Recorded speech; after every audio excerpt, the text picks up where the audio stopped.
Musique, art, littérature, peinture, mode, humour, toute l'actualité de la culture et de la scène locale. Cultumag, c'est au cœur de l'événement un portrait d'artiste et des informations croustillantes. Cultumag, Cultumag, Cultumag. Bala mdeku, bala mdoki, doku bloku nyoze gara weka, bala mdoki, bala mdek, bala mdoki. Tout les blessés non gara pedo, bala mdoki. Hier j'ai vu ma mère sur la route du champ, elle suivait mon père, Sadaba Odo. En ville ici, mon frère est coxel, son ami menuisier, souvent même plombier. Croisez les bras, s'asseoir et paresser. Croisez les bras, s'asseoir et paresser. Et le monde peu à peu s'en va, emportant tous tes rêves, tes chances, mon ami. C'est le temps de te réveiller.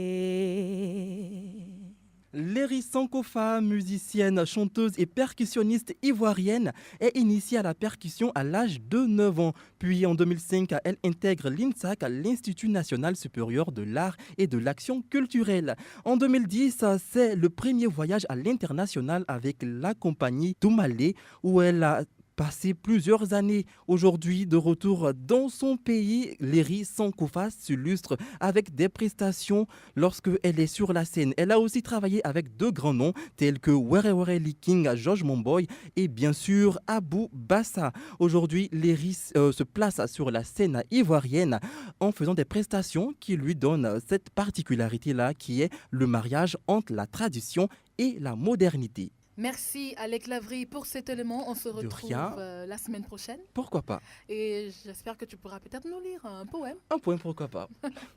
Mesdames et messieurs, chers auditeurs, bonsoir et bienvenue dans votre émission culturelle sur la plateforme des radios Mosaïque. Aujourd'hui, nous recevons Léry Sankofa, artiste pluridimensionnelle, choriste, chanteuse et percussionniste, qui nous présente son maxi-single intitulé Mama, que nous aurons le plaisir de savourer tout à l'heure. Elle organise également son concert live au Balafon. Restez branchés, nous y reviendrons dans quelques instants. Culture Mosaïque à retrouver sur Studio Mosaïque. Je suis Emmanuel Aoulou et je suis accompagnée de Gina Kofidi Djidjike qui nous assure la technique de ses doigts de fée. Bonjour Léry Sankofa. Bonjour Emmanuel. C'est un plaisir de vous recevoir dans nos studios. Plaisir partagé. Nous avons entendu pas mal de choses de l'acapella en passant par votre biographie. C'est sûr que nous allons encore entendre de belles sonorités dans les minutes qui suivent. Alors Léry, vous faites sortir un maxi-single dont le titre est Mama. D'où vous vient l'inspiration de ce projet musical? Merci encore Emmanuel. Je vous en prie. Il faut dire que comme j'ai reçu une formation artistique et depuis j'ai accumulé beaucoup d'expérience, humblement je le dis. Donc j'ai voulu faire ce maxi-single, cette œuvre pour pouvoir mettre sur, on va dire sur un CD, faire ce projet-là pour pouvoir garder une œuvre physique, voilà, une œuvre physique de tout ce parcours-là que j'ai eu, toute cette expérience que j'ai eue jusque-là. C'est un peu ça. D'accord, votre œuvre est composée de 3 titres. Mama, Ne m'abandonne pas, et Percu chanté. Voilà. Donc le Percu chanté, 3e titre du single où l'artiste s'exprime de tout son art. Nous vous laissons découvrir et voyager dans les fins fonds de la Côte d'Ivoire avec Léry Sankofa.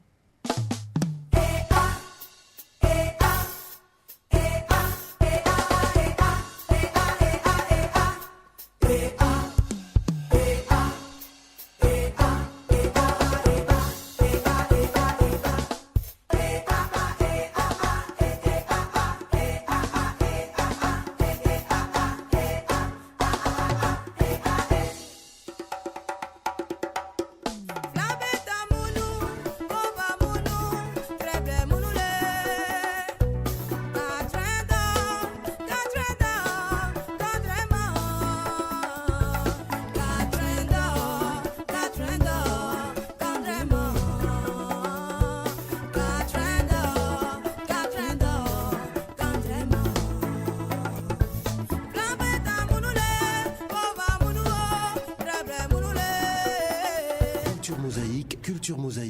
retrouver sur Studio Mosaïque. C'était le percu chanté de Léry Sankofa. Je rappelle, votre maxi-single s'appelle Mama. D'ailleurs, c'est le premier titre de l'œuvre.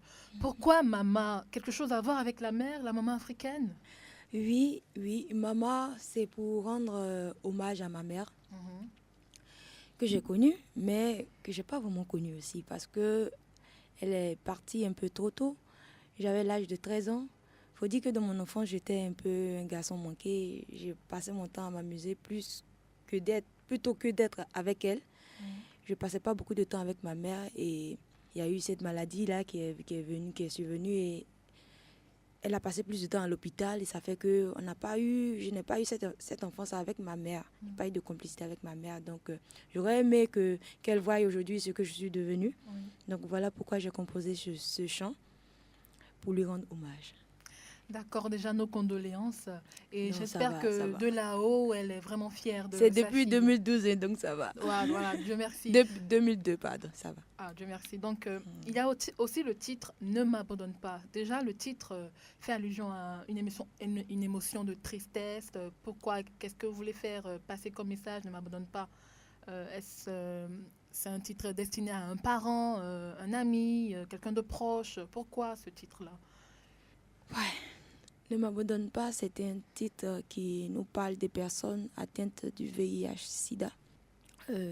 J'ai eu à travailler sur on devait présenter un concours.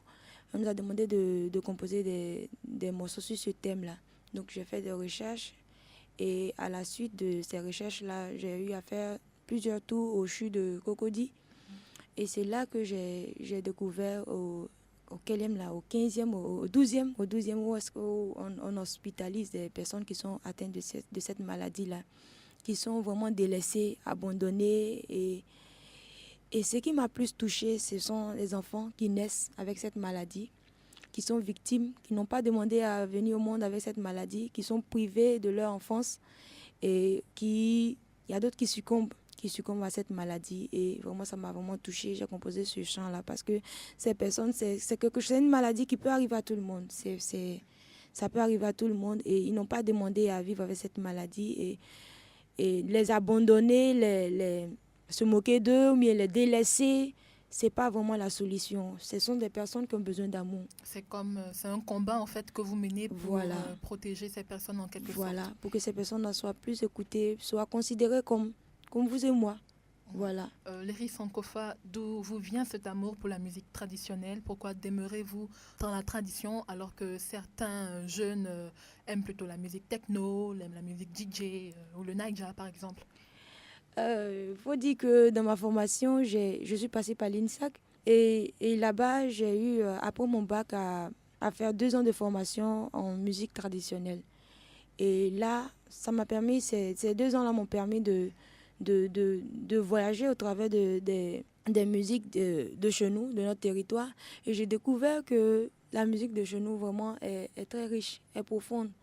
Et ça m'a donné vraiment envie d'exploiter cette musique-là. Et il faut dire que mon instrument de base, c'est la percussion. Donc, comme la percussion, le djembé, c'est un instrument traditionnel. Je rappelle que le djembé, c'est le tam-tam. Le tam-tam, oui, merci beaucoup. Donc, voilà pourquoi je me suis tournée vers la musique traditionnelle. Vraiment, c'est quelque chose de riche. Et puis, si on veut partir en Occident pour pouvoir vendre notre musique, c'est mieux de vendre ce qu'on a de propre à nous. Parce qu'on ne pourra pas aller là-bas et puis vendre la musique occidentale mieux qu'eux. Voilà, donc c'est un peu tout. D'accord. Léry, c'est le diminutif de Valérie. Mais Sankofa, qui est le diminutif, qui n'est pas, le diminutif de Begré, parce que vous appelez Valérie Begré à l'état civil. Oui. Donc, où est le rapport Sankofa Begré? Où est le rapport? Voilà, ok. Pourquoi ce nom? Sankofa, parce que Sankofa signifie sagesse. Sagesse en abron. Sankofa représente cet oiseau-là qui regarde toujours en arrière. Donc, dans la tradition, dans la coutume abron, cet oiseau-là, ce symbole-là représente la sagesse. Et comme moi, dans mon enfance, j'ai été vraiment un enfant, une petite fille, un garçon raté. Je voulais vraiment me canaliser un peu. Je voulais que cette sagesse-là déteigne vraiment sur moi. Voilà pourquoi j'ai choisi ce prénom-là, ce surnom, pardon. Voilà. D'accord, chers auditeurs, nous avons le plaisir maintenant d'écouter le titre Mama de Léry Sankofa qui parle de la mer.